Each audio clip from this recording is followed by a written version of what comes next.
Mesdames, Messieurs, bonsoir et bienvenue sur le débrief de l'actualité sur Canal 2 International qui démarre avec un léger retard. On s'en excuse d'ailleurs.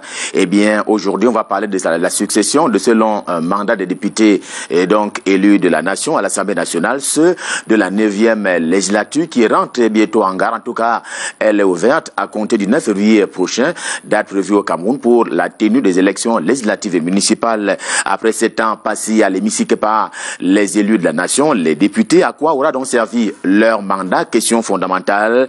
2015, c'est une année qui a été marquée par l'adoption d'une loi antiterrorisme qui a par la suite été promulguée par le président de la République. Novembre 2018 aura été marqué par la prestation de serment du président alors élu, c'est-à-dire Paul Biya, au rang justement de grand repère de cette mandature qui a d'ailleurs vu brûler l'Assemblée nationale. L'on aura aussi assisté à une très nouvelle collaboration, que dis-je, cohabitation entre les deux chambres du Parlement camerounais, l'Assemblée nationale et le Sénat. Mais à l'arrivée, que reste-t-il? Que retenir de ce mandat qui s'achève, qui aura donc duré 7 ans? Question avec nos invités en studio ce soir. Et je commence par l'un qui a été dans le sein du sein, c'est-à-dire à l'hémicycle de Ngouaekele, honorable Serge Simeon Nouba. Bonsoir. Bonsoir, Julien. Bienvenue sur le plateau. On vous renouvelle les meilleures pour l'année 2020. Je vous remercie et à vous autant. Ancien député SDF, aujourd'hui membre éminent d'un parti politique qu'on ne représente plus, le MRC. Alors, à pareil moment, vous aussi, à l'époque, vous avez bénéficié de cette prorogation de mandat. À la fin, vous vous sentiez comme un homme qui a accompli son devoir, ou il y avait des regrets de partir et une certaine incertitude qui planait sur vous? Je ne regrette pas du tout parce que je sais que j'avais postulé pour un mandat de 5 ans. Et on vous a fait cadeau de 2 autres années. Pour ceux qui ont encore les souvenirs, je disais toujours que je n'ai pas demandé qu'on prolonge mon mandat. Je disais toujours qu'il faut prolonger le mandat pour arranger un certain nombre de choses. Mais au finish, on prolonge le mandat, on dit on attend qu'un texte, le texte ne vient pas. Comme même les députés de la 9e législature, on a dit on prolonge le mandat de 7 ans parce que le Cameroun était dans une situation de crise, par exemple. Mais au terme de 7 ans de mandat, ou bien au terme de la prolongation, je n'ai rien vu. Prolongation pour rien, pour ce qui est de vos collègues de la 9e législature? Je me dis que chaque fois qu'on prolonge, c'est juste pour permettre à quelques députés d'avoir quelques subsides financiers, ainsi de suite, ainsi de suite. Très bien. Émile Messi, bonsoir. Vous parlez pour le compte du Rassemblement démocratique du peuple camerounais, le RDPC. Bienvenue sur ce plateau. Ce n'est pas la première fois. C'est un honneur de vous accueillir à chaque fois. Première réaction, on va rentrer de plein pied dans le débat.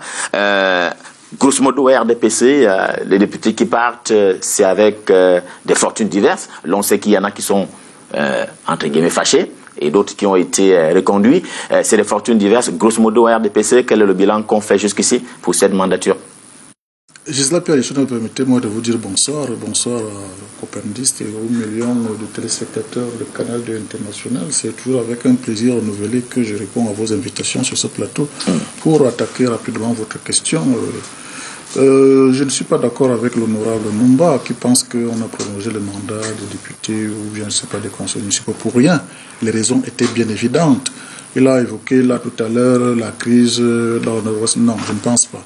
La première prorogation intervenue en 2018, vous vous rappelez très bien qu'au même moment où, parce que vous vous rappelez, les élections législatives ont eu lieu en 2013 et la durée du mandat c'est 5 ans. Or, le calendrier en 2018 faisait une sorte d'embouteillage avec les présidentielles. Parce que le corps électoral devait, si on respectait ce calendrier-là, les élections devaient avoir lieu pratiquement au même moment. On a donc décanté la situation lors de la première prorogation du mandat pour que l'élection présidentielle se tienne dans les meilleures conditions possibles. Parce que vous vous rappelez, si au même moment il fallait convoquer le corps pour la présidentielle, le corps pour les députés municipaux et les trucs. Oh, la deuxième prorogation, quant à elle, tenait lieu du fait qu'il fallait harmoniser la tenue des 2 élections pour qu'elles aient lieu le même jour. Parce que le code électoral de 2011 changeait la donne en matière de convocation du corps électoral pour les municipales et pour les législatives. Or, en l'état actuel, on ne pouvait pas convoquer ce corps électoral pour que les élections se tiennent le même jour. Il fallait donc des gymnastiques en prorogeant de 2 mois pour les députés. Vous avez des gymnastiques? C'est une gymnastique intellectuelle pour arrimer le calendrier électoral. Je vous dis, pour que l'élection du 9 février là ait lieu le même jour, c'est-à-dire les municipales et législatives, il fallait faire cette gymnastique en prorogeant les mandats des députés de 2 mois et les conseillers municipaux jusqu'au 27 février, je crois, 2020. C'est de ça qu'il s'agissait. Donc il n'y avait pas d'autre raison pour dire que les convocations étaient projetées inutilement. Par rapport à la question que vous posez, les députés qui ont... Non, nous sommes en démocratie. Lorsque vous arrivez à l'Assemblée nationale, c'est pas à la mairie, vous avez un mandat. C'est-à-dire que vous n'êtes pas éternel. Et ce n'est que le peuple, à un moment donné, qui peut renouveler votre mandat. Et si le peuple n'a pas renouvelé le mandat, bon, vous pouvez avoir des principes. Nous sommes des humains, on peut bien comprendre. Nous avons une chair et de l'esprit qui peuvent parfois être un peu... Mais au RDPC, c'est une question de temps, le moment venu, on va s'asseoir sur une table et tout ira pour le mieux. Je dis que M. Messi, déjà, le code électoral, c'est 2012. C'est 2012, oui, n'est-ce pas? L'approbation du code électoral de 2012. C'est-à-dire que vous avez dit, on s'est inspiré du code électoral de 2011. Donc je voudrais qu'on rectifie là, qu'on balaye ça d'abord. Et je voudrais vous dire, et à l'intention de nos téléspectateurs, que non, la Constitution n'a pas prévu qu'il faut prolonger le mandat dans le but de l'arrimer aux élections présidentielles. Mais le cas de figure prévu par la Constitution, c'est que si l'intégrité du territoire est entamée, on ne peut organiser aucune élection. C'est-à-dire, voilà des motifs. C'est-à-dire, si on est en guerre, même sur une seule partie, une petite partie du territoire, on est obligé, ça c'est constitutionnellement reconnu. Je ne pense pas que nous disons la même chose sur les raisons de la première prorogation du mandat des députés et des conseillers. J'ai dit l'arrimage parce que j'ai retenu. Ça, c'est pour la deuxième prorogation. Oui. Où il fallait arrimer. Non, la première prorogation, vous voulez dire que les 2 élections se tiennent le même jour. N'ayez pas la mauvaise foi de l'autre qu'on reconnaît. Non. Mais la première prorogation tenait lieu de décanter. Là, il faut balayer. Le corps électoral de la présidentielle, des municipales et des législatives qui étaient pratiquement au même moment. Même le président de la Est-ce que vous le reconnaissez il a dit, votre chef l'a dit, dans un discours. Est-ce que vous reconnaissez ce que je dis là? Qu'à cause, c'est-à-dire, à cause de l'une des prolongations, c'est-à-dire pendant les 7 ans là, peut-être que vous êtes militant, vous le suivez pas. C'est-à-dire que lui, il a dit qu'à cause de conflits dans le nord-ouest et le sud-ouest, la prolongation de mandat des députés. Ça, c'est dans l'exposé de motifs. Il a dit là, à quelle occasion? Très bien. Allez, permettez qu'on accueille d'abord notre invité. Alors qu'en début d'année 2010, il a bien signalé que l'année 2018 est une année électorale. Mais chaque année, il le dit. Oh, la crise était déjà là. Très bien. Je voudrais on va accueillir le docteur qui nous a joué effectivement tout à l'heure. Willy Mengue, bonsoir. Le NRC, vous en êtes un ancien candidat puisque le parti ne va pas compétir le 9 février prochain. Première réaction, vous, observateur de la scène politique, observateur de la vie institutionnelle, le bilan des députés dont la magistrature, la législature s'achève là avec l'élection qui va se tenir. Vous percevez cela comme il y a eu des avancées? Je rappelle pour la petite histoire que le MRC a effectivement séjourné à l'Assemblée nationale à travers un député, Monsieur Sop. Quel est le bilan que vous avez dressé de cette mandature? Merci, bonsoir Ghislaine Pierre, bonsoir co-panélistes. C'est toujours très important de poser ce genre de questions. Mais avant de prendre la parole ici au nom du MRC, nous avons pris l'habitude depuis le départ si tragique de Maître Sylvain Sop d'observer une minute de silence sur les plateaux de télévision à son honneur, parce que sa mort nous tient vraiment beaucoup dans le MRC. Et vivement que les... Il était militant du MRC? Bien sûr, c'était un ami politique du MRC de la première... Est-ce qu'il était militant du MRC? Je dis bien ami politique, donc militant. Comment je l'apprends qu'il était militant du MRC? Militant, c'est ça que j'appelle ami politique du MRC. Il n'était pas seulement là comme... alors, il était coordonnateur des avocats de la défense des droits du MRC. Poste électoral. Il était donc sympathisant du MRC et non pas militant du MRC. Je voudrais qu'on s'entende sur les concepts. Non, Je vous donne une information. Je voudrais qu'on s'entende sur les concepts. Est-ce qu'il était sympathisant du MRC ou alors il était militant du MRC? Maître Sylvain Sop était militant du MRC. Vous confirmez, honorable Nomba? Ne représente Maître Sylvain Sop ici. C'est une question que je voudrais poser. Non, c'est que le militantisme est individuel. C'est pas le militantisme individuel. Donc bon, au-delà de cette polémique, non, ce n'est pas la polémique. Je voudrais qu'on s'entende sur les concepts pour qu'on sache quel aura été. Moi de Maître Sop me dit qu'il était militant du MRC. Non, ça dit que personne n'a la preuve sur ce plateau pour dire qu'il était militant ou pas. Insister même. Ça, franchement. Personne ne peut avoir la preuve. Très bien.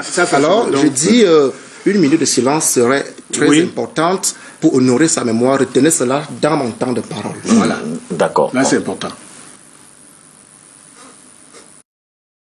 Ok. Alors, on parle de... bien qu'on a respecté le sympathisant du MRC. C'est symbolique. Alors, on parle donc peut-être d'une évaluation du travail du Parlement par rapport à cette législature qui va prendre terme, qui est presque au terme.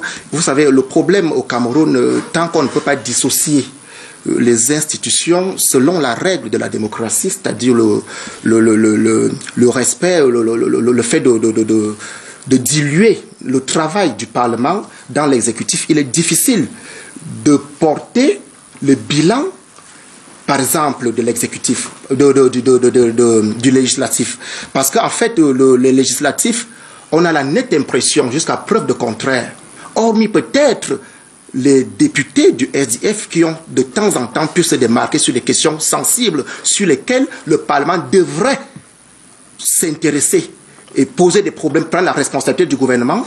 On a de temps en temps l'impression que le Parlement est dilué complètement dans la botte de l'exécutif. Et donc il devient difficile de ne pas faire le bilan. Difficile de présenter un bilan parce qu'on ne sait même pas quelle est l'action qui est définie par le Parlement, quelle est l'action qui est définie par l'exécutif. Pourtant, cela devrait être parfaitement catégorisé et distingué et visible.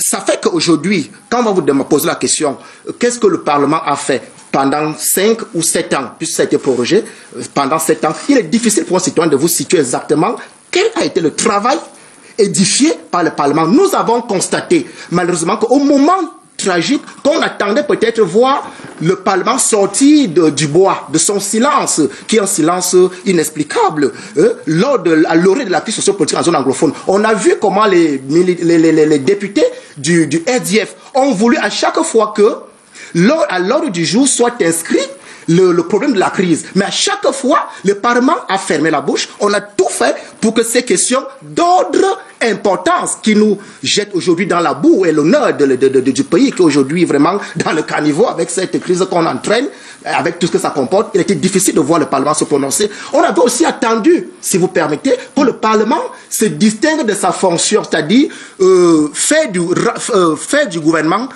prendre les responsabilités du gouvernement face disons, le gouvernement étant responsable dans le Parlement. On a voulu que le Parlement interroge l'action du gouvernement sur cette organisation de la Coupe d'Afrique des Nations de 2019 qui avait glissé jusqu'à aujourd'hui. Personne ne peut vous dire exactement ce qui s'est passé. Voilà ce qu'on attend, par exemple, du rôle d'un Parlement qui se dissocie de l'exécutif. Dilué dans le rôle de l'exécutif, il est difficile aujourd'hui que quelqu'un vous dise qu'est-ce que le Parlement a fait. Pas seulement celui qui est en train de finir, même les législatures précédentes. Difficile. Donc, il faut éclairer la situation là-dessus. Il faut qu'il y ait un distinguo, selon la règle démocratique, entre l'exécutif, le législatif et les autres institutions. Émile, si vous voulez réagir avant d'accueillir finalement l'universitaire qui est avec nous, qui va nous éclairer scientifiquement ce à quoi cela renvoie. Oui. Je ne pense pas que quand je suis le compatriote du MRC parler, je me pose bien la question, s'il a vraiment cerné la thématique qui nous réunit ici ce soir. De savoir non, son bilan de la session parlementaire, c'est que l'Assemblée nationale est restée incrustée, phagocytée par l'exécutif et à ce titre-là n'a pas pu se démarquer et donc n'a pas participé aux grands débats qui ont interpellé. De l'Assemblée nationale, puisque nous parlons d'elle ce soir, prioritairement, c'est de voter les lois et de contrôler l'action gouvernementale. Il devrait donc nous dire que en matière de loi, notre Assemblée nationale n'a rien fait dans ce domaine. Et qu'en matière de contrôle de l'action gouvernementale, il n'y a rien eu. Que de verser dans tous les sens. Non, c'est de cela je vous en prie. Non, c'est ma parole que vous avez prise. Vous réagissez par rapport à ma parole. La parole. Je dis donc. Le modérateur m'a donné la parole, je vous en prie. Le modérateur m'a donné la parole. Je n'ai pas pris votre parole. Et je vous recadre en disant que l'Assemblée nationale, qui a pour mission essentielle de voter les lois, pendant donc la législature en cours, ou alors enfin, quelles sont les lois qui ont été votées par l'Assemblée nationale? Peut-être que nous y reviendrons. Bien sûr, on va y arriver là. Première réaction de l'université, je disais tantôt. La problématique. Grosso modo, vous, observateurs de la scène politique avec les instruments scientifiques, on se dit c'est du bis repetita. On a assisté à du bis repetita. Rien de neuf sous le soleil. Merci et bonsoir Ghislain, bonsoir aux copanélistes, bonsoir à l'honorable, bonsoir aux téléspectateurs de Canal 2. Le Parlement camerounais n'est pas tout à fait une invention camerounaise. Il faudrait peut-être qu'on fasse une petite comparaison. Parce qu'à la vérité, nous avons des traditions, nous sommes africains, nous avons des ethnies et nous savons comment nous vivons dans nos villages. Dans nos villages, il n'y a personne qui peut décemment heurter de manière visible une tradition établie dans un village. Par exemple, s'il y a deuil, les gens savent comment ils se comportent. Le Cameroun devient une espèce de grand village avec la colonisation. C'est-à-dire, nous sommes censés avoir des lois qui sont censées réguler l'action sur nos 475 000 km². Et ces lois-là doivent être portées par le Parlement. Ces lois doivent être portées par le Parlement. Et pour que ces lois soient portées par le Parlement, puisqu'elles ne viennent pas entrer comme ça dans les consciences des citoyens, il faut ce qu'on appelle par exemple des facultés de sciences juridiques et politiques pour enseigner cette nouvelle tradition nationale aux gens.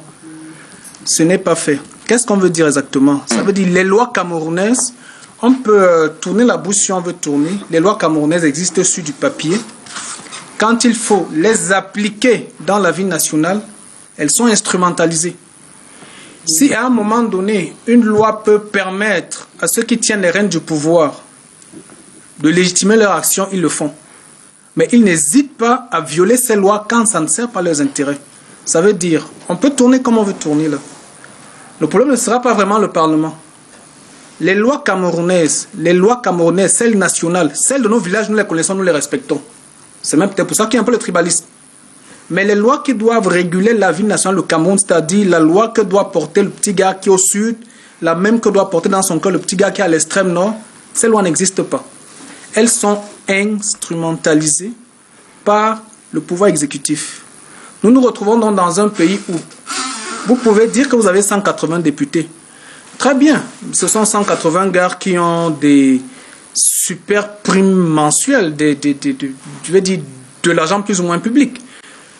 Que font les députés camerounais? Est-ce qu'ils votent des lois? Je ne vais pas dire peut-être, je vais dire non. La Constitution dit ceci. Des députés peuvent proposer des lois. Proposition de loi. Proposition de loi. Le gouvernement aussi peut. Projet de loi. Depuis que nous sommes indépendants, je n'étais peut-être pas encore né, mais les sources documentaires nous disent qu'il n'y a aucune loi qui soit d'inspiration d'un député. Aucune. Toutes les lois viennent du gouvernement.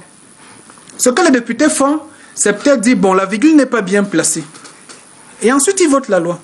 Maintenant, qui doit l'appliquer? C'est ce même gouvernement. Ce même gouvernement, quand il doit appliquer la loi, quand ça ne l'intéresse pas, il la viole. Et puis le peuple n'a pas de conscience, c'est-à-dire les gens sont tranquilles. On vous dit, mais qu'on va faire comment? Si vous voulez, je prends un exemple en 30 secondes. Et c'est très grave. C'est-à-dire, les députés, des collègues de mon honorable copanéliste ici, en 2007, ils ont, on va dire, voté une loi proposée par le gouvernement sur la gestion des établissements publics, qui disait justement que les DG ne doivent pas faire plus de 10 ans. Plus de 9 ans. Plus de 9 ans, merci. Plus de 9 ans. Bon, quand le délai arrive et qu'il faut mettre nous en exécution, ce sont des universitaires, mais je veux dire, les gens c'est un peu donner la vessie. Des universitaires se lèvent pour dire la loi est inconstitutionnelle. On leur ouvre les portails de télévision, on leur ouvre c'est les colonnes de journaux. Donc un universitaire vient dire qu'une loi qui a été votée, qui a été mise en application, et anticonstitutionnelle. Elle est constitutionnelle parce qu'elle n'arrange pas les intérêts des gens d'étudier. Je vous dis, les gens font de la sorcellerie dans ce pays. Vous avez dit la sorcellerie? Les gens font de la sorcellerie dans ce pays. Très bien. Allez, oui, peut-être vous voulez en rajouter pour qu'il ait... Oui, honorable Nouba. Qu'est-ce que vous êtes donc allé chercher, vous, à l'Assemblée nationale? Manifestement, à la description qui est faite, on se dit, l'Assemblée nationale, le Parlement, ça ne sert pas beaucoup. Qu'est-ce que vous êtes donc allé chercher là-bas? Bon, toi, Numba, en fait. Oui, vous, Numba, député, oui. Il y en a qui sont allés chercher les marchés publics. Il y en a qui sont allés se casser sous le couvert. C'est-à-dire, il y a commis certaines exactions, se cachent sous le couvert de l'immunité parlementaire. Voilà les deux principales choses que les gars vont chercher là-bas.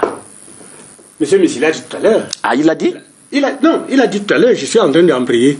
Il a dit que le député a pour mission voter le budget. C'est-à-dire voter budget pour la loi de finances, voter les lois. Légiférer et contrôler l'action gouvernementale. Et contrôler l'action gouvernementale. Ça, nous sommes d'accord là-dessus. En fait, le contrôle de l'action gouvernementale, je crois que mon panéliste et camarade l'a dit tout à l'heure, que la canne là, qui a glissé, devait faire l'objet d'une enquête parlementaire, monsieur. On ne l'a pas fait, pour ne prendre que cet exemple. De mémoire d'homme, je vais vous dire, à ma première législature, c'est-à-dire la 6e législature, il y a une loi qui est venue, si mes souvenirs sont bons, c'est le ministre Belouba Magari, qui était ministre de l'Agriculture à l'époque. Il a envoyé donc, puisque c'est lui qui est venu défendre, un projet de loi qui visait à instaurer une redevance agricole, un truc comme ça. Voilà la seule fois où tous les députés, on a bloqué cette loi jusqu'à elle est rentrée. De mémoire également, je ne me souviens pas, jusqu'ici, avoir connu, vous courez avec le docteur, une proposition de loi qui vient d'un député qui soit passée. Mais honorable, qu'est-ce que vous êtes allé chercher dans cette chambre-là? Mais c'est pour ça que je dis... Vous êtes allé chercher vous aussi les marchés publics? Non, jamais. Il y a vous êtes allé chercher l'immunité parlementaire? Bon... Vous avez dit qu'on va à l'Assemblée nationale pour chercher l'une ou l'autre chose. Vous êtes allé chercher quoi? Je veux vous dire clairement et à nos téléspectateurs... Amicalement. Je suis allé à l'Assemblée nationale parce que, ayant fait sciences politiques, je voulais aller la théorie à la pratique. Très bien. Voilà ma curiosité. Et je suis sorti déçu. Je suis sorti déçu. Jusqu'à nos jours. Il a dit... Ça veut dire qu'il observe bien la scène. En fait, l'action, c'est-à-dire le fonctionnement du Parlement. La virgule, oui. On peut vous l'accepter. Mais un mot, jamais. Quand le ministre vient, c'est la dictature. Et c'est comme ça que... Le ministre dicte-t-il oui, le ministre qui vient de défendre le projet de loi. Et moi, de temps en temps, je dis à mes collègues, mais si vous êtes une chambre d'enregistrement, que faisons-nous ici? Je vais vous prendre un exemple qui se répercute chaque jour, chaque année, à l'Assemblée nationale. La loi de 62 interdisait de modifier un iota sur la loi de finances. Mais comme nous avons levé ce verrou, avec le vote de la loi portant code financier, la République du Cameroun, cette loi, ce code, levait ce verrou. Et en disant que le projet de loi de finances doit être déposé sur la table des députés 15 jours avant le début de la session, c'est-à-dire plus tard le 15 octobre de chaque année. Mais monsieur, allez voir, chaque année, c'est à moins de 2 semaines de la clôture de la session qu'on vient de poser. Et les gars se mettent à défendre. Je leur avais dit, ils viennent avec ça, ils ne respectent pas de vous leur demandez, nous leur demandons de rentrer avec ça. C'est pour ça qu'ils attendent la dernière minute. Parce que là-dedans, il y a les truanderies. Vous êtes... Permettez-moi. Je vous appelle. Je voulais simplement que... Vous avez constaté cette semaine, par exemple, que les journaux, vous les journalistes, vous avez relayé une certaine information présentant au peuple camerounais l'enveloppe allouée dans chaque région. Le journal de projet. Voilà.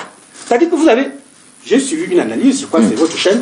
C'est-à-dire, on dit, le Nozo, par exemple au Nozo, au sud-ouest, on a 40 milliards.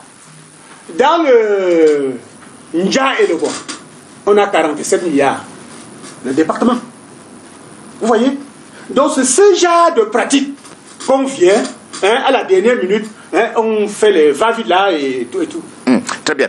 Émile Messi, une réaction avant que Willy Mengue, au regard de ce qui est proposé en termes d'arguments vécus de l'intérieur par l'honorable Simeon Numba, on s'est dit, l'Assemblée nationale reste donc, on ne voit pas beaucoup se satisfaire de la législature. Est-ce que manifestement c'est toujours cette chambre d'enregistrement, comme semble le présenter l'honorable Nouba? Absolument pas. J'ai l'impression que nous commentons, nous nous attardons davantage sur les sujets périphériques au débat réel, à savoir le travail de l'Assemblée nationale. Lorsqu'on dit que les lois ne sont pas appliquées, les lois ne sont pas respectées, est-ce que c'est encore de l'Assemblée nationale? Il me semble que non. L'Assemblée nationale fait son travail. Je crois que c'est là où nous devons voir plus clair. À mon sens, l'Assemblée nationale a fait son travail. Durant la législature, je vais vous prendre comme ça au pif, nous avons eu des lois comme la loi de G 2018 portant le régime financier de l'État et des autres entités publiques. Ça, c'est une... On va la relever tout à l'heure. La loi de 2018 sur la gouvernance et la transparence financière. La loi portant code des marchés publics. Vous voyez. En 2015, il y a également eu la loi anti-terroriste. Dis-nous que telle loi, code de justice militaire de 2017. C'est telle loi, les lois que vous citez là. Il y a eu tel amendement qui avait été accepté, monsieur. Je vous en prie. Je suis dans l'Assemblée nationale. Vous êtes député. Ça, c'est votre travail. Vous avez fait un travail extraordinaire. C'est formidable. Nous mangeons l'argent du contribuable camerounais pour rien. C'est ce que je suis en train de vous dire. Je parle sur les faits. Voilà donc un bilan au niveau des lois qui ont été adoptées. Et récemment, nous avons eu la loi sur le Code général de la décentralisation. Qui vient à l'occasion d'une session extraordinaire. La décentralisation au Cameroun à l'occasion de cette session extraordinaire, justement, qui accorde un statut spécial au nord-ouest et au sud-ouest et qui donne une impulsion à la décentralisation effective au Cameroun. Ça, c'est grâce à l'Assemblée nationale. Il faut le dire.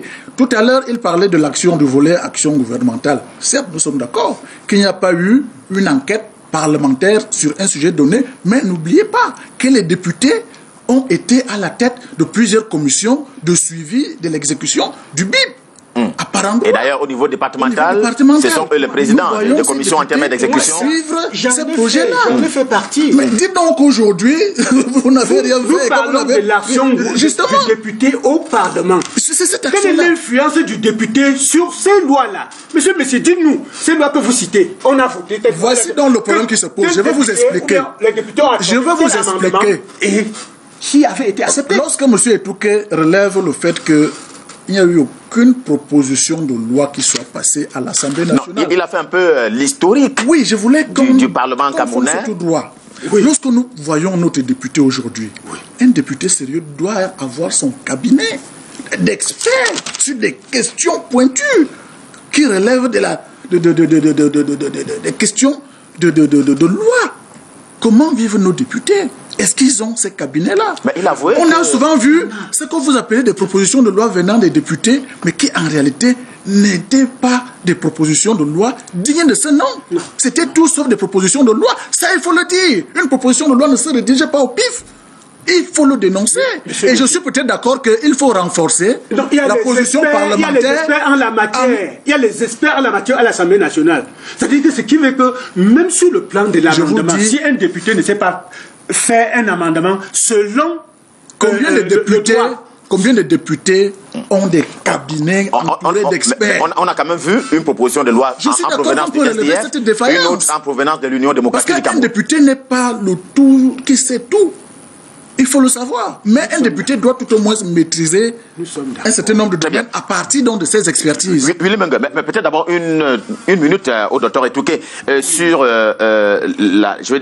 l'historique, l'évolution de la considération de la production législative. Il y a quand même ces textes-là qui valent leur pesant d'or et qui ont modifié plus ou moins l'ordonnancement juridique au Cameroun et qui manifestement sont quand même la conséquence de ce que les députés ont travaillé à l'occasion de cette législature.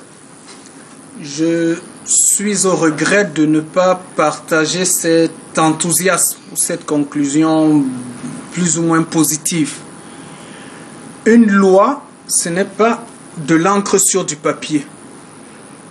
Une loi, c'est un comportement codifié. Ça doit être opposable aux citoyens. Les citoyens doivent s'y reconnaître. Les citoyens doivent se comporter vis-à-vis de la loi comme ils se comportent vis-à-vis de leurs coutumes ethnico-tribales. C'est ça la loi. C'est pour ça qu'ailleurs, les lois ne sont pas écrites. Il y a des facultés de sciences juridiques et politiques parce qu'il faut inculquer à l'apprenant une façon de... Il faut porter des valeurs. C'est ça la loi. Au Cameroun, est-ce que les citoyens camerounais connaissent la loi, portent la loi? Laissons les citoyens camerounais. Prenons les étudiants. Quelqu'un soit de faculté de sciences juridiques et politiques. Niveau bac plus 3 licences ou niveau bac plus 5 master. Il ne sait pas vraiment comment le Cameroun fonctionne. Parce que la loi au Cameroun, qui devrait être enseignée comme une doctrine, comme si c'était une église, elle n'existe pas. Les papiers qui sont produits à l'Assemblée nationale, je crois que c'est pour le folklore international. Quand une loi est écrite, je dis, si elle légitime une action du gouvernement, on va la mettre devant. Le MINCOM va faire son tapage dessus, le MINAD va faire son tapage dessus, les journalistes vont faire le tapage dessus. Excusez-moi, mais justement, il semble que quand le gouvernement ou du même gouvernement sont souvent plus ou moins gentils avec vous, vous allez dans le sens où ils veulent. Mais quand une loi est manifestement écrite et on dit, mais cette loi est violée, le code ne permet pas ceci, qu'est-ce qu'on fait? On dit le chien aboie, la caravane passe. Vous voulez que je vous cite des cas au Cameroun où la loi est manifestement violée et puis les... Vous avez l'occasion, docteur Etouké. Oui, vous avez l'occasion. Peut-être ce sera après Willy Mengue. Il y a, j'ai envie de dire, des boutardes qui circulent souvent dans la presse au Cameroun. Et vous l'avez relevé un tout petit peu à propos de l'application de la norme au Cameroun. Est-ce que vous vous dites également que c'est une législature pour rien et que ces textes-là, ils auraient pu arriver avec ou sans les députés? Il faut quand même reconnaître la place institutionnelle de l'Assemblée nationale. Toute sa place est là. L'institution, elle est là. Le Parlement, avec ses deux chambres. Sauf que, je reviendrai sur ce mot, les pouvoirs législatifs sont dilués, influencés. Ça fait que les deux rôles qui reviennent aux parlementaires, c'est-à-dire légiférer, c'est-à-dire définir les lois et les appliquer, permettre que ces lois soient appliquées dans le quotidien, comme le dit c'est monsieur Etouké, pardon. Docteur Etouké. Docteur Etouké, merci. Docteur Etouké, on n'a pas eu le temps de bien se présenter, puisqu'on avait un retard. Ces lois, on doit observer l'application de ces lois dans le quotidien du citoyen, après que ces derniers soient légiférés par le parlementaire. Il y a déjà ce problème-là. Bon, maintenant, revenons même sur le grand problème, le contrôle de l'action gouvernementale. Je vais vous prendre encore un petit exemple pour vous dire qu'en fait, le parlementaire a pris son rôle, il s'est assis là-dessus pour des petits intérêts, bon, comme l'a dit Laura tout à l'heure, c'est-à-dire on y va pour l'immunité parlementaire, pour gagner les petits marchés, pour courir derrière le ministre, malheureusement. C'est-à-dire un député qui part demander l'audience à un ministre, il reste là toute la journée parce qu'il veut un marché public. Ça c'est impensable en République. C'est de la sorcellerie, il faut c'est impensable. C'est-à-dire ça c'est rendre subordonné le représentant du peuple par rapport à un ministre. C'est impensable. Il faut changer la donne. Je vais vous prendre un exemple. Pour regarder la gouvernance publique. Vous voyez, 2012, 2018, le test a été créé en 2012. Ça fait 7 ans. Le test vous fait comprendre que en 7 ans, le Cameroun a perdu plus de 6 000 milliards de francs en termes de détournement de deniers publics. Les 6 000 milliards de francs vont également dans les marchés qui sont soit multipliés par 10, soit qui disparaissent complètement sur la feuille de route. Maintenant, la caisse autonome d'amortissement qui gère notre dette extérieure vous fait comprendre que pendant la même période, le Cameroun a pu prêter de l'argent à l'extérieur à hauteur de plus de 7 000 milliards, représentant peut-être 33% de notre PIB. Autrement dit, quand vous regardez la cadence, tout ce qu'on a prêté à l'extérieur se retrouve dans le circuit de la corruption des membres du gouvernement, au regard passif et peut-être complice des parlementaires. J'aurais bien voulu que, au terme d'un bilan comme celui-ci, on voit comment est-ce que les membres du gouvernement n'est-ce pas, ont pu affronter la colère parlementaire. Malheureusement, non. C'est une bouche close. Elle est cousue.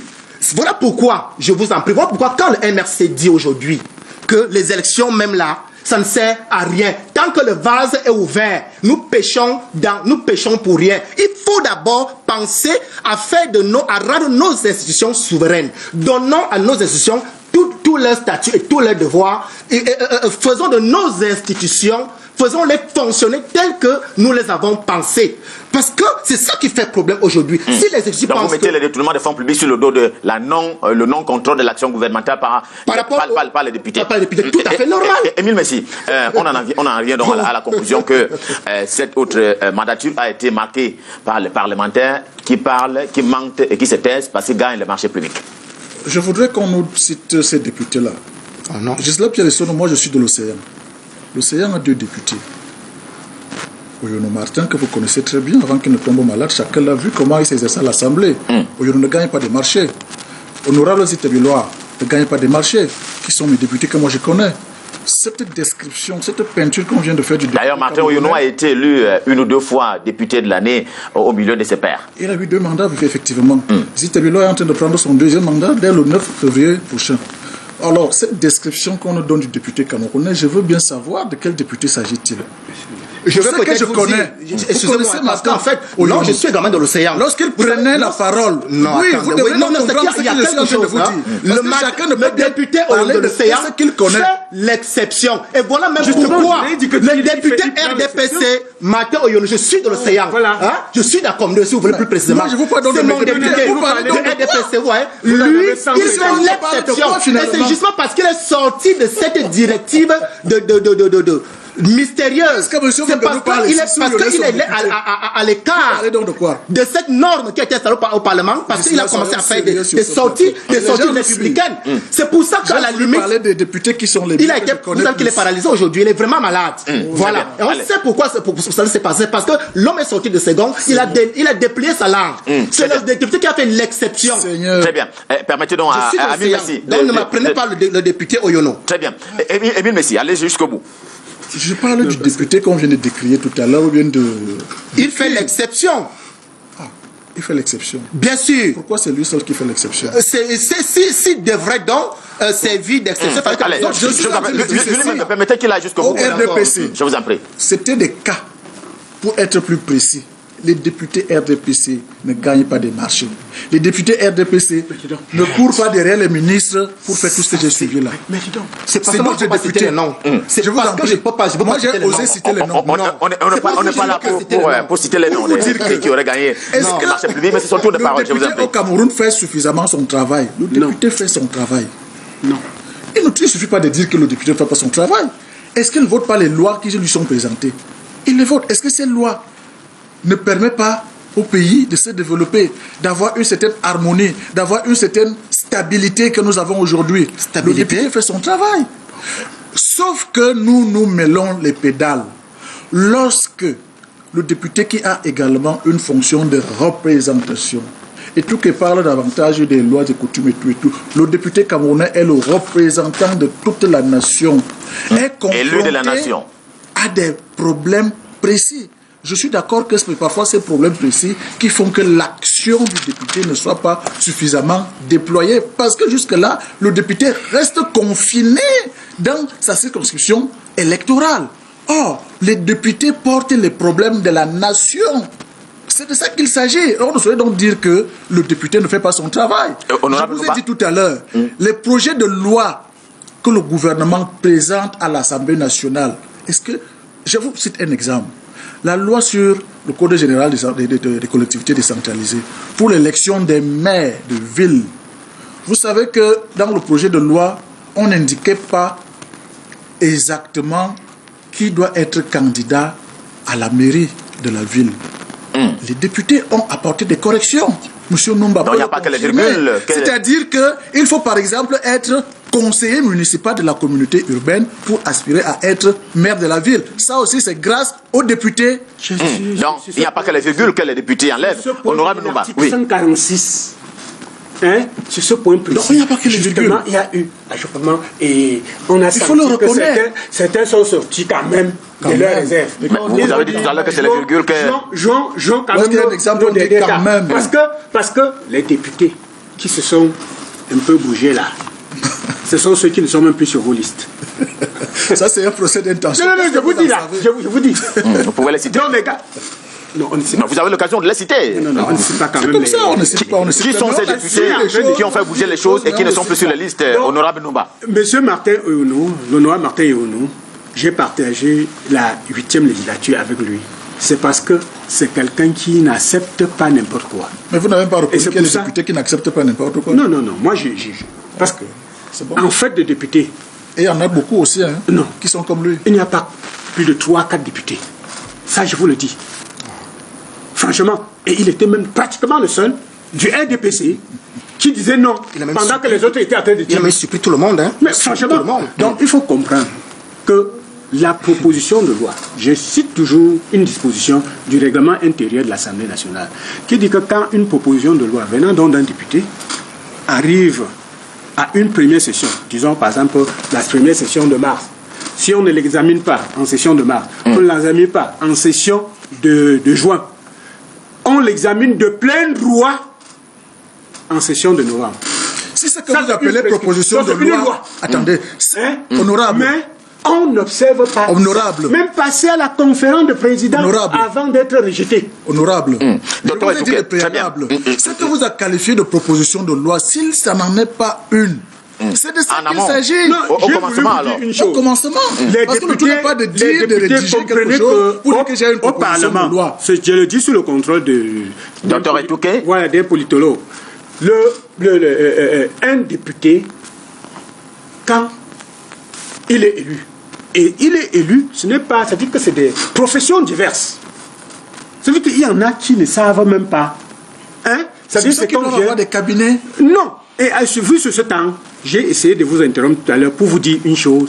Il y a des experts à l'Assemblée nationale. On recrute les juristes bien futés également. Et qui sont payés par l'Assemblée nationale. Non. C'est-à-dire que quand le député vient avec sa proposition, c'est-à-dire qu'on attend seulement qu'il fasse bien l'exposé de motifs. Donc, ce qui l'amène à faire telle proposition. Maintenant, article par article, on n'en tient pas quand même rigueur. Il y a les techniciens, les experts de l'Assemblée nationale qui peuvent se mettre en forme. Ça, c'est comme ça. Très bien. Docteur Etouké, on semble convenir qu'il n'y a pas eu cette modernisation du rôle du député, du parlementaire qu'on attendait au bout de cette année. Vous avez évoqué quelques-unes de ces causes-là. Est-ce que le débat, lui au moins, il a eu lieu à l'Assemblée nationale? Je n'ai pas l'impression. Je n'ai pas l'impression. Le député, ils votent la loi. Ils ne sont que 180. Ils le font dans l'hémicycle. Quand vous dites que vous avez l'impression qu'il faut augmenter le nombre de députés au Cameroun? Non, augmenter le nombre ne servira pas spécialement à grand-chose. Le député, il vote la loi, c'est-à-dire la norme comportementale qui doit se vivre au Cameroun. La loi camerounaise n'est pas la loi gabonaise. J'ai l'impression, et c'est plus qu'une impression, que la loi est considérée ici comme quelque chose de métaphysique ou quelque chose de philosophique. Une loi, c'est une norme comportementale. On vous dit comment vous devez vous comporter dans certaines situations. La loi est là pour réguler. Et lorsque le député a dit comment on doit vivre au Cameroun, un peu comme peut-être des notables font des coutumes ou des amendements coutumes dans un village. Quand ils ont proposé une norme gouvernementale, quand elle entre en vigueur, ça doit s'appliquer. Si dans l'exécutif glisse un peu, la démocratie permet des mécanismes pour rappeler à l'exécutif que vous êtes en train de dévier. Ce n'est pas tout à fait la société civile. La société civile peut faire du ramdam, oui, ça peut faire pression sur le gouvernement. Les journalistes, quatrième pouvoir entre guillemets, peuvent faire de la pression sur le gouvernement. Ceux qui sont à même de faire vraiment pression sur le gouvernement, ce sont les députés. Un député pèse plus que peut-être 400 journalistes. Les députés se mettent ensemble. Vous avez la nature de la balance. Oui. Il y a peut-être aussi le pouvoir judiciaire, c'est-à-dire aux États-Unis, par exemple, la Cour suprême peut invalider des décisions de l'exécutif. Au Cameroun, c'est-à-dire cette idée ne traverse même pas l'esprit de notre Cour suprême. Déjà que on va dire, si vous voulez, le chef de la Cour suprême, c'est le chef de l'exécutif. Le Cameroun est un pays entièrement à part. Les gens ne savent pas à quel point, en fait, on a l'impression, on va dire chauviniste, on va dire ne ternissons pas l'image du pays. Mais les règles, on va dire non écrites, que nous sommes en train de manifester au Cameroun, sont en train de nous plonger dans une crise qui n'aura pas de fin. Une société ne peut pas exister sans règles. Et au Cameroun, justement, il n'y a plus de règles en dehors, par exemple, de la volonté d'un seul individu qui contrôle toutes les forces répressives du pays. C'est-à-dire, quand on donne un nom à un militaire, vous croyez qu'il connaît le droit? On prend les gars là, je crois, niveau CEP ou BPC. Quand on dit allez, il part. Qui va lui dire, qui a quelle conscience juridique pour dire cet ordre est illégal? Mais est-ce que c'est une exclusivité camerounaise? Si. Je veux dire, peut-être il y a des pays camerounais, c'est-à-dire de même, c'est-à-dire des pays négro-africains avec un très faible niveau d'intégration juridique. Mais les pays qui semblent le mieux briller.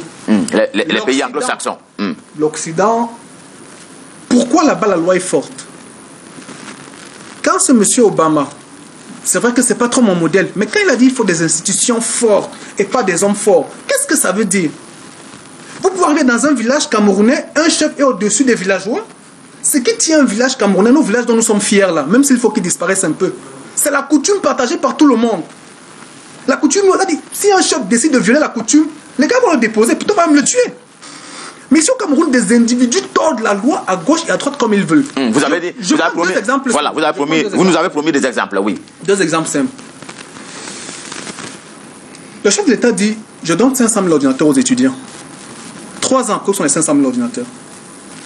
Les étudiants peuvent se plaindre. C'est une loi? Ça ne va aller nulle part. C'est pour montrer. C'est une instruction présidentielle. Je veux dire, ça entre un peu dans l'endossement juridique. Parce que nous sommes dans le domaine de la loi ici. Hein. C'est-à-dire, on parle soit des normes, la constitution, des ordonnances, éventuellement l'incrustation du président dans le domaine de la loi. Si on prend des exemples pratiques, les téléspectateurs vont comprendre.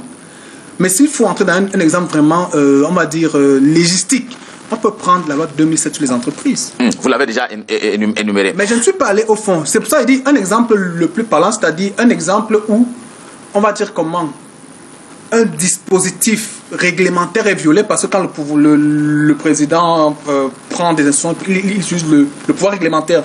C'est en deçà de la loi. Mais je veux dire, même quand c'est manifestement violé au Cameroun, ceux qui peuvent remettre le gouvernement sur les rails, ce sont les députés. Très bien. Ce sont les sénateurs. Ce n'est pas fait. Allez. Donnez-moi encore 30 secondes, s'il vous plaît. Je vous en prie. Il y avait 500 000 ordinateurs. Ça, c'était un grand acte que le président de la République a posé. Ses collaborateurs ont dévoyé l'acte. On a acheté des jouets aux enfants qui se gâtent et ça n'a pas atteint 500 000. Il a dit dernièrement, prenez 2000 enseignants d'université. On n'a pas pris 2000. On n'a pas pris même ceux qui avaient suscité cette cause au point de la République. Déjà, on dû dormir pendant 1 mois devant le ministre de l'Enseignement supérieur. Les députés, je crois qu'ils ont peut-être d'autres chats à fouetter. Ceux qui peuvent soulever ou contrebalancer l'action gouvernementale, ce sont les députés, c'est la Cour suprême. Mais je ne parle pas de la Cour suprême parce que les magistrats sont aux ordres de M. Biya, comme les militaires sont à ses ordres. Mais les députés, au moins, peuvent avoir cette indépendance-là. Puisqu'ils sont élus, les magistrats ne sont pas élus. Très bien. Si le pays est en train de couler, c'est parce que les magistrats sont des zombies, il faut le dire comme ils sont. Très bien, on ne va pas partager le zombisme, parlant des magistrats camerounais. Alors, Émile Messi, un autre point qui a marqué également la vie de cette mandature, c'est la cohabitation. On a assisté effectivement à ce que j'appelle royalement la navette parlementaire. Le Sénat est venu retrouver l'Assemblée nationale. C'est un grand événement qui a également marqué cette mandature. Exactement, vous avez parfaitement raison. C'est-à-dire que depuis 2013, avec la mise en place de la 2e chambre du Parlement, à savoir le Sénat, nous avons assisté à cette Mais même s'il y a eu des combats, j'ai envie de dire, hippiques au début, notamment sur l'appellation qu'on devait attribuer aux sénateurs, ensuite la navette semblait faire un problème quand même. Oui, ça c'est dans l'ordre normal même des parlements dans le monde. Au Parlement, c'est pas la quiétude, c'est pas le calme, c'est pas la discrétion. Non, ça bouge parce que c'est des débats. Il faut débattre et parfois ça peut prendre des proportions un peu alarmantes. Mais à la fin, on revient dans l'ordre.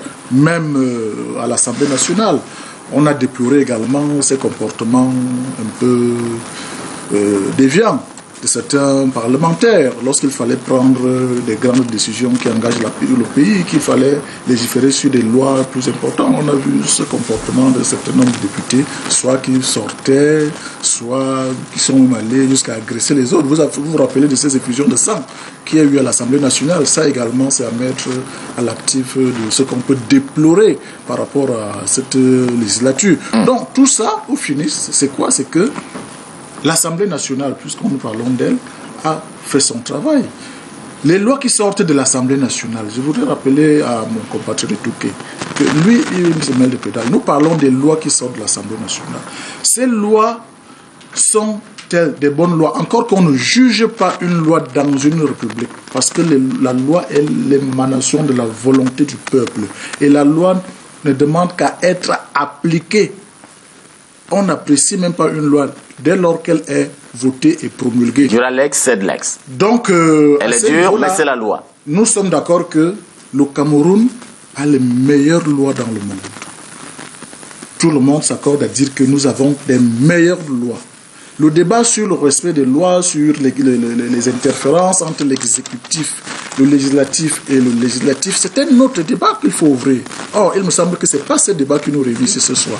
Nous voyons le travail que l'Assemblée nationale a fait pendant les 6 ans. Est-ce que nous avons, le peuple en sort un peu avec quelque chose dans la poche? La réponse et que est ces oui. lois ont permis à la nation de prendre un tournant décisif, de se moderniser. C'est de ça qu'il s'agit ce soir. Et la réponse est oui. Il nous reste 5 minutes, pas plus. Okay, Docteur Touquet, vous voulez dire un mot avant vraiment en 30 secondes, oui. Le député, il vote la loi, il contrôle l'action gouvernementale, il peut mettre en place des commissions d'enquête parlementaire. Ces 3 éléments sont au même niveau. Et même en fait, les commissions d'enquête parlementaire sont au-dessus parce que c'est ça qui permet d'empêcher que la loi soit dévoyée. Est-ce que c'est fait au Cameroun? On va dire non. Nous avons de très bonnes lois, oui. Si ces lois ne sont pas systématiquement violées par ceux qui sont censés les mettre en exécution, le pays marchera un peu mieux. Nous sommes dans un pays où j'ai l'impression que les gens sont contents pour des intérêts, on va dire plus ou moins partisans, de voir comment la société est en pleine déliquescence, de voir comment les lois sont violées au quotidien, mais des gens ont peut-être le courage ou l'outrecuidance de dire les lois sont bonnes, elles sont peut-être pas très bien. Mais docteur Touquet, mais en gros, le pays est en train de se moderniser. Est-ce que la responsabilité du parlementaire, du député particulièrement, c'est de s'assurer que la loi est respectée dans son application? Est-ce que ce n'est pas le fait du juge, du magistrat? Est-ce que ce n'est pas le fait du Conseil constitutionnel? Est-ce qu'on ne déplace pas un peu le débat? C'est le fait de la Cour suprême, si vous voulez, ou du Conseil constitutionnel. C'est la raison pour laquelle je vous rappelle un peu à l'ordre. Oui. Dans l'environnement camerounais, qui est le patron de ces institutions? Qui est le patron du Conseil constitutionnel? Qui est le patron du Conseil supérieur de la magistrature? C'est toujours l'exécutif. De la séparation à ce moment, nous sommes dans le principe de la séparation de pouvoir. La société, il y a le droit, c'est peut-être la lettre, c'est aussi l'esprit. S'il y a des règles dans une société, la finalité c'est la vie en cohésion. Le droit n'existe pas pour lui-même. Le droit n'existe pas ex nihilo. Le droit n'existe pas ex nihilo. Toutes les lois ont une finalité. Très bien. Et les finalités des lois camerounaises n'existent pas. Nous avons des individus qui manifestent leur volonté et qui instrumentalisent les lois au gré de leurs ambitions, de leurs émotions, de leurs volitions. Et c'est pour ça que la société est en train de se décrépir comme c'est en train d'être fait actuellement. D'accord, je vous prends un exemple. Quand bien même les parlementaires essaient de légiférer, c'est-à-dire ils reçoivent un ordre qui vient peut-être de quelque part, vous allez voir des incohérences. Je prends le contexte. On parle du Code général des collectivités territoriales décentralisées. Il y a un élément très important, le problème sur l'autochtonie, c'est-à-dire le maire de la ville doit être autochtone. C'est-à-dire en même temps, on adopte une telle loi, en même temps, il y a une loi qui vient à pénaliser le comportement qui tente à promouvoir le tribalisme, c'est-à-dire la loi qui a été... Est-ce que ce n'est pas pour respecter les équilibres sociologiques? Non, tout au contraire, puisque ça c'est la promotion. D'un côté, on voit la promotion de l'ethnicité ou du tribalisme avec la loi sur l'autochtonie, les super maires, les maires de ville. De l'autre côté, on voit là une loi qui va empêcher qu'il y ait la promotion. Vous notez une contradiction? Vous voyez une contradiction qui vient des mêmes députés dans les mêmes circonstances. Une incompatibilité, une incohérence qui vient du fait selon lequel, en fait, nous recevons les ordres, on exécute. Ils ne pensent pas. Ils sont là pour recevoir des ordres qui viennent d'ailleurs. Voilà pourquoi j'ai commencé par dire qu'il faut procéder à la séparation des pouvoirs. Nous sommes dans une démocratie. Pour la bâtir dans le sens républicain, les pouvoirs doivent être distingués, séparés, surtout l'exécutif et le législatif et le judiciaire. Il faut faire très attention. Tant que nous sombrons dans cette confusion, il serait difficile pour nous de faire un pas en avant. Ce sera enfin, absence de bilan, comme nous sommes en train de voir actuellement. Absence de bilan, honorable Numba, vous ne pouvez pas le dire quand même. Vous qui avez séjourné assez souvent à l'Assemblée nationale, 2 mandats au moins à votre actif, on ne peut pas dire que bilan 0 quand même. Oh, bilan 0, bon, pas du tout. Mais il faut observer et le regretter l'attitude du parlementaire camerounais n'est pas celle qu'on attend de lui. Ça, franchement, il faut le reconnaître. Parce que tout à l'heure, là, quelqu'un a laissé l'impression que... Parce que quand je vois le parlementaire, il produit effectivement des lois. Mais il ne peut pas jeter ces lois en pâture et ne pas... Puisque lui, la loi aussi s'applique sur lui, là. C'est-à-dire que le parlementaire doit aussi observer la loi qu'il a votée. Alors, à l'observation, quand le parlementaire se rend compte que cette loi n'est pas bien appliquée, puisque l'esprit même de la loi, il en a. Je crois qu'il a le devoir de recadrer, et c'est ce que nous disons. De fait de contrôler l'action parlementaire, c'est quoi? C'est aussi, à travers dans ces commissions, je crois que si vous avez bonne mémoire, la Constitution de 1996, après le vote du Parlement, je me rappelle bien, avait fait débat parce que les parlementaires ont voté la Constitution de 1998, janvier 1996. Bien après, ils se sont rendus compte que la loi publiée n'était pas celle qui était votée au Parlement. Certains de nos parlementaires, c'est-à-dire, ce sont eux qui ont levé, c'est-à-dire le bouclier pour que, en fin de compte, le ministre de la Communication, peut-être que le gouvernement lui avait dit de publier, en fait, je ne veux pas citer le célèbre ministre de la Communication que vous connaissez à l'époque. Moi, je le connais, ça. Ah mais, Conjour commune, zéro mort. Très bien. Allez, Émile Messi, chacun va prendre 30 secondes pour que nous en venions à conclure cette émission. Émile Messi, il y a donc cette situation. Est-ce qu'il faut envisager un certain nombre de réformes pour que la situation s'améliore et que les élus qui vont entrer en fonction bientôt, je veux dire au lendemain du 29 février prochain, soient un peu plus outillés et qu'il y ait cet impact qu'on attend de l'Assemblée nationale sur la vie nationale? En 30 secondes. Vraiment, chacun a droit à 30 secondes. Ce qu'il faut dire ici, c'est que la responsabilité revient aux partis politiques qui investissent ces députés. Au RDPC, nous avons un profil de député digne de ce nom. Ce n'est pas n'importe qui investit au RDPC pour être député.